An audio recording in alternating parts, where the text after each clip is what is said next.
Pekne vás pozdravujem. Dnešné videjko je k návodíku Tesa. Toto krásne, pletené, teplúčke pončo, asymetrické, ako môžete vidieť, z nádherného, úžasného, naozaj fajnového materiálu Borgio de Pazziluna. Už ste sa s ním zoznámili pri mojej hačkovanej šatke Gina, ktorú tiež viete nájsť vo videonávodíkoch tuto na YouTube, na našom kanáli. Každopádne tentokrát som vám chcela ukázať pletenú verziu, aká je naozaj fajnovúčka. Asymetrické pončo Tesa. A konkrétne toto je veľkosť LXL, zhruba 8,5 klbka na neho použitých, pri ihliciach 8. Samozrejme pri tých menších alebo väčších budete potrebovať buď menej alebo viac materiálu. Spotreba je úžasná, výborná. Veľkosť ponča, keď si ho predstavíte vlastne na šírku, nakoľko robíme vlastne obdĺžnik, taký dlhý obdĺžnik, je 150 cm na šírku a na ako keby výšku bránu od výstrihu pre krk je 66 cm zhruba pre túto veľkosť LXL. Samozrejme, treba si to uspôsobiť. To, ako si to budeme prispôsobovať, si vysvetlíme v tomto návodíku. Aj s týmto veľmi jednoduchým a pritom naozaj efektným vzorom, ako môžete vidieť. Pozrite sa na to, je naozaj krásny.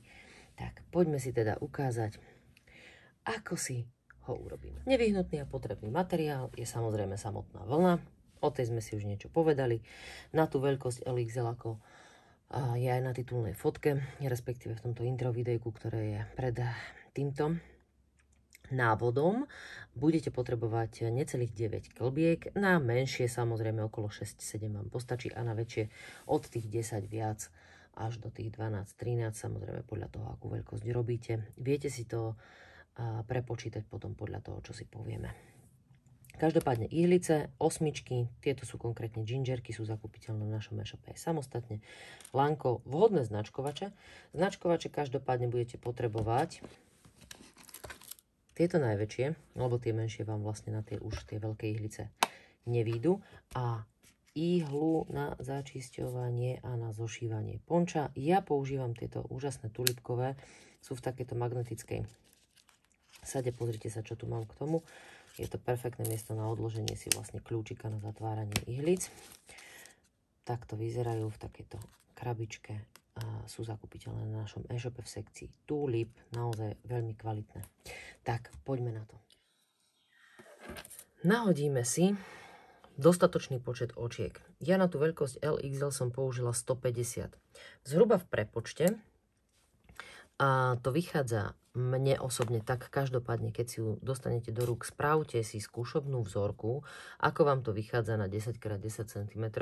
Mne to vychádza zhruba 10 očiek mi treba na 10 cm pri tomto vzore, takže 150 očiek je toto pončo konkrétne nahodených, 10 je vlastne lemovací vzor aj po stranách a teda vlastne aj na začiatku riadku, aj na konci riadku a 130 mi tvorí vlastne tento vypletaný vzor.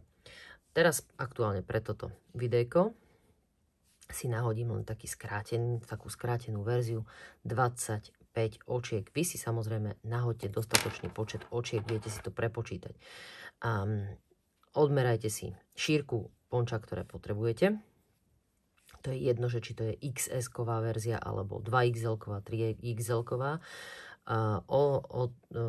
Odmerajte si to samozrejme na sebe a akú šírku asi budete potrebovať. Šírku de facto tým spôsobom, že tým, že je asymetrické, tak ju meriate vlastne od jedného ramena smerom ako keby po časť ruky na tej druhej strane. Takže z tých 150 cm je naozaj to LXL dostatočne dosť.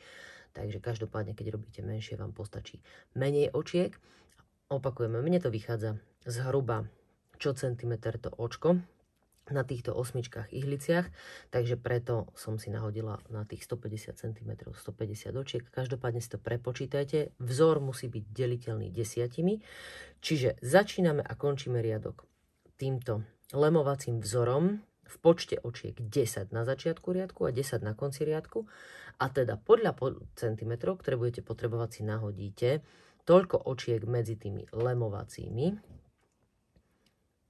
tak, aby vám to bolo deliteľné 10. Nezabudnite na to, takže si nahodíte dostatočný počet očiek. Ja si nahodím 25 a ukážeme si samotný vzor. Nahodila som si nie 25, ale 28 očiek a vysvetlím prečo, aby nám tam vychádzal ten lemovací vzor. Každopádne začíname vlastne tým ako keby patentom, to je ten lemovací vzor, ktorý bude následovný. Vždy majte celkové nahodenie celkových očiek deliteľný 2. 150 je tiež deliteľné 2, takže každopádne si to zachovajte, preto som tam pridala z tých 25 a tie 3 očka navyše. A začneme si veľmi jednoducho. 2 hladko, 2 obrátko. Toto je rubový riadok, aj vám ho hneď potom ukážem, že prečo rubový. Tento nebudeme počítať do celkového počtu riadkov. Takisto tento prvý a posledný bude rovnako urobený, takže ako keby nebol počítaný, bude tam nepárny počet očiek v tomto lemovaní. Takže striedame vzor 2 hladko, 2 obrátko. Ja pletiem anglické hladko, ktoré je použité aj pre túto vzorku. Takže každopádne, na to, aby ste dosiahli tento efekt, používajte to anglické hladko pletené v tomto vzore. Neviem vám povedať, ako sa ukáže to klasické hladko. Každopádne si to vyskúšajte, ak sa vám to bude páčiť. Tým pádom môžete použiť aj to klasické hladko. Pri tomto anglickom hladku ten efekt je práve takýto ako keby prepletaný. To je ako keby vrkôčik pomedzi vlastne tie hladké očka. Takže 2 hladko a 2 obrátko, alebo 2 hladko, 2 obrátko, kto kde, na ktorej časti republiky si to ako hovorí. No každopádne, týmto spôsobom vlastne, tento prvý riadok je taký špecifický. A kto používa to nahadzovanie na 2 ihlice a potom si to vytiahne, má to niečo jednoduchšie. Ja to nerobievam. A potom nie je ten spodok taký ako keby moc voľný.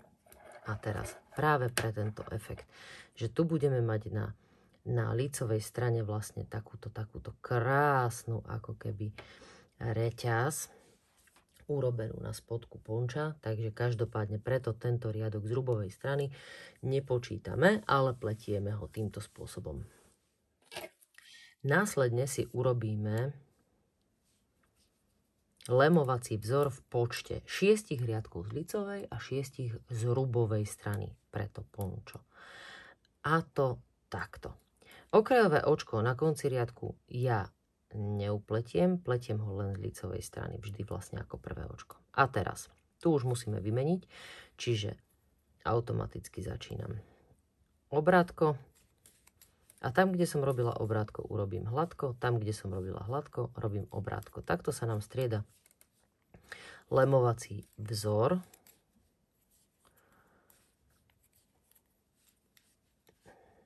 Poznáte ho aj pod pojmom ryžový. Niekto ryžový robí z 1 očka striedania, niekto z 2. Takže týmto spôsobom vlastne, tu som ho pre účely tohto videa nazvala lemovacím vzorom. Týmto spôsobom si upletieme 6 riadkov lícovej strany a 6 riadkov rubovej striedaním tak, že v rubových radách pletieme očka, ako sa nám javia, a samozrejme v lícových vždy opačne. Takže toto iba snímem a vidíte, tu nám už naskakuje to striedanie. Z rubovej strany si samozrejme upletiem tak, ako sa mi teraz javia a v nasledujúcom riadku to vystriedam. Čiže keď som začínala obrátko, tak začínam mi riadok hladko a tak ďalej náväznosť. Takto si upletiete nasledujúcich 6 riadkov v lícových a 6 rubových. Čiže vám vznikne táto časť, týchto vlastne 13 riadkov, ktoré máte základ patentový, alebo teda okrajový lemovací nášho krásneho ponča. Poďme si ich urobiť a ideme na vzorku. Takže keď máte urobených týchto vlastne prvých 13 riadkov, a teda dostali sme sa na lícovú stranu, nakoľko ten prvý rubový vlastne sme do vzorky samotnej nepočítame, ale uštrikujeme ho tak samozrejme, aby nám sedel pekne do vzoru. Dosiahneme tu tiež ten efekt, vidíte, toho prelínania sa, ako keby tiež tých diagonál, ktoré sú na samotnom ponče. A teraz už ideme na vzorku, a to nasledovne. Samozrejme, vy si robíte 10 okrajových očiek stále lemovacím vzorom. Čiže pokračujeme. Tam, kde máme obrátko, tam urobíme hladko, tam, kde máme hladko, urobíme obrátko. Ja si tu použijem pre účely tohto videa len 6 týchto okrajových očiek namiesto 10 a používam značkovač. Automaticky, keď vlastne máme túto lemovaciu časť urobenú, tak si označím si, aby som sa nepomýlila, pretože túto vzorku vlastne si budem zachovávať počas celej šírky ponča. Pozrite sa, tu nám tvorí vlastne túto okrajovú časť, čiže riadky nám vlastne idú týmto spôsobom, že tu máme tých 10 lemovacích očiek na začiatku riadku a samozrejme aj na konci, keďže toto je druhá strana. Tak, a teraz samotná vzorka. Začíname. 2 obrátka, alebo 2 obrátené očka. A keďže nám vzor tvorí 10 očiek, ktoré sa nám vlastne stále opakujú, až do konca riadku, tak urobím 8, 1, 2, hladko. 1, 2, 3, 4, 5, 6, 7 a 8. Takto nám vlastne tvorí vzor 2, 4, 6, 8, 10 očiek a opakujeme ich opäť. Jedno obrátko, druhé obrátko a hladko, opäť 8, až kým vám vlastne vy máte počet očiek deliteľný 10, 2, 4, 6, ja si tu nechám, čiže ešte tu urobím 2, ako keby taký skrátený vzor, len preto, aby sa nám vlastne ukazovali tu tie 2 čiaročky, ktoré sa nám budú ťahať. A samozrejme si nezabudnite označiť opäť okrajové lemovacie očka, ktoré urobíme zase na lícovej strane, presne opačne, ako sa nám javia. Čiže tam, kde je hladko, tam ide obrátko a tam, kde je obrátko, tam ide hladko. Posledné očko len snímam. Nerobíme celý riadok z rubovej strany tak, ako sa nám javí, takže pozor, dokončite si riadok a až potom si pustíte ďalej videjko. Rubové rady treba sledovať, lebo lemovací vzor sa nám samozrejme nemení, už ste si na neho mohli zvyknúť, keď ste už robili vlastne tých 13 dlhých riadkov. Takže preto si ich označujeme, aby sme vedeli, že po ten značkovač a od toho značkovaču tie posledné očka v rubovom riadku robíme tak, ako sa nám javia. Čiže tam, kde je hladko, upletiem hladko a tam, kde je obrátko, upletiem obrátko. Anglické hladko používam, opakujem, na to, aby ste dosiahli tento efekt tohto takéhoto zvláštneho vypletaného vrkoča, tak potrebujete používať to anglické hladko. Presuniem si značkovač na druhú stranu, teda na druhú ihlicu a pozor, teraz už ideme robiť to, kde na lícovej strane sa nám vlastne tá diagonála ťahá sprava doľava. Logicky, že na opačnej strane sa nám musí ťahať vlastne opačne, takže ako keby z ľava doprava a smerom dole, áno, na rubovej strane. Tak poďme na to, ako si to urobíme. Tam, kde je hladko, tak tam pletieme hladko až po posledné očko, teda obrátko, pardon, tam obrátenie. Tak, hladko vlastne z lícovej strany. A teraz, tu mám vlastne začiatok toho vzoru, takže posúvam si ho. Aj v rubovom riadku ho vždy o jedno posunieme ďalej. Takže toto posledné obrátko uštrikujem z rubovej strany hladko, následne ešte jedno, pretože ten vzor zachovávame, takže iba ho posúvame vždy o jedno očko. A teraz toto už upletiem obrátko. Počet očiek vo vzore sa nám nemení. Vždy je to striedanie v rubovej rade 8 obrátko a 2 hladko. Tak toto vás bude viesť. A zase všetky očka obrátko až po to posledné. Nemusíte si to počítať, lebo stačí iba sledovať to, že tu som a teraz opäť ten vzor posúvam, čiže toto posledné obrátko uštrikujem hladko. Ešte jedno musím urobiť a už toto hladko zase zmením na obrátko. A tým pádom nám vlastne týchto prvých 10 očiek, keďže tu máme 2, 4, 6, 8, 10, toto je prvých 10 očiek. A poďme si ich odpočítať. 2, 4, 6, 7 a 8 obrátko plus 2 hladko. Sedí? Sedí. Je to 10. Akurát, že si ich vlastne sme trošku postupne, zmenili sme vlastne postupnosť tým, že vlastne robíme tú diagonálu a pozor, robíme ju z lícovej aj z hrubovej strany. Dokončím samozrejme riadok, presuniem si značkovač a lemovanie robím v hrubovej strane tak, ako sa nám javí. Javia očka, čiže hladko, štrikujem hladko a obrátko, obrátko, hop. Pozor, vidíte, je to vlna, treba na ňu dávať pozor. Posledné očko len snímem. No a čo sa mi stalo na tejto strane? Na tejto strane sa mi už začína rysovať vlastne táto hladká časť vzoru a samozrejme aj táto postupne vlastne sa tvoriaca diagonála toho vrkôčika. Poďme na ďalší riadok. Každý nasledujúci riadok bude odteraz už presne týmto spôsobom.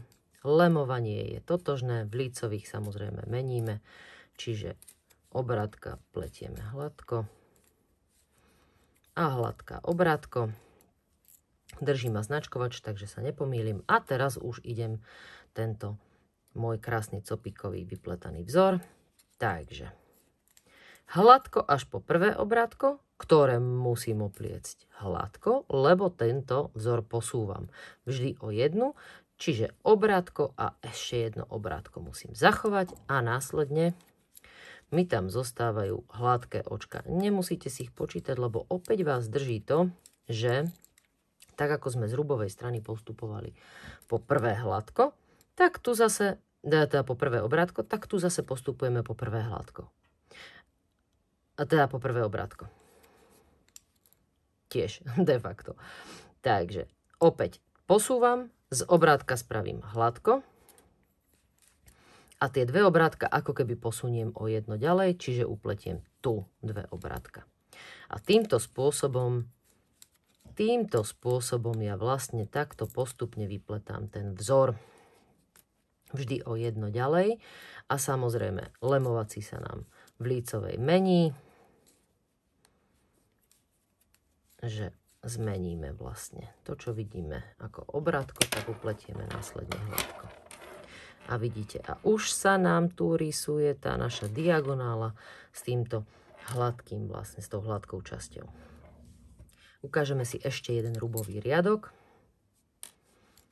ktorý bude opäť totožný, len samozrejme tým, že vždy nám tá vzorka postupuje tie dve očka hrubové vlastne z lícovej strany a hladké z tej hrubovej strany nám ako keby plávajú v tom vzore, čiže sa nám vždy posúvajú smerom doľava v tej vzorke na lícovej strane. Tak poďme na to. Tu ich vypletáme samozrejme okrajové, ako vidíme v tom lemovacom vzore alebo ryžovom, ako chcete. No a opäť si sledujem vzorku, iba potiaľ, že hľadám posledné obrátko, de facto v tomto smere je to posledné obrátko a tam prvé obrátko, áno. A to upletiem hladko, ešte jedno hladko a toto hladko musím automaticky zmeniť. Nikdy nemôžete nechať 3 alebo viac, vždy len tie dve a posúvate ich. Takže to prvé obrátko mením vlastne na hladko a samozrejme to ďalšie hladko už nemôže zostať hladko, aby neboli 3. Takže môžu zostať len 2, tak ho musím zmeniť. Takže 1, 2, 3.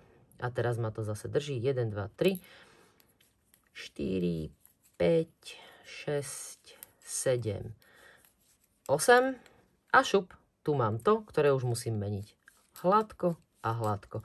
Aj týmto spôsobom sa viete v tom vzore orientovať.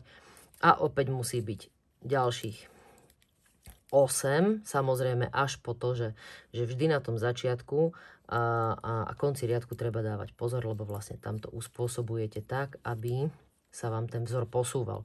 Takže špecifické riadky budú v momente, keď začínate nový vzor. A nový vzor vlastne vám bude vychádzať, samozrejme, keď už tu budete mať 8 hladkých očiek, tak automaticky tu už v nasledujúcom riadku budete robiť obrátko, respektíve hladko z hrubovej strany, preto treba si to sledovať a aj odpočítavať niekedy tie očka, hlavne pri tom okraji. Takže takýto jednoduchý vzor to je. Následne, tak ako sme začínali, opäť ukončíme 13 riadkami vlastne toho lemovacieho vzoru a z hrubovej strany uzatvoríme všetky očka.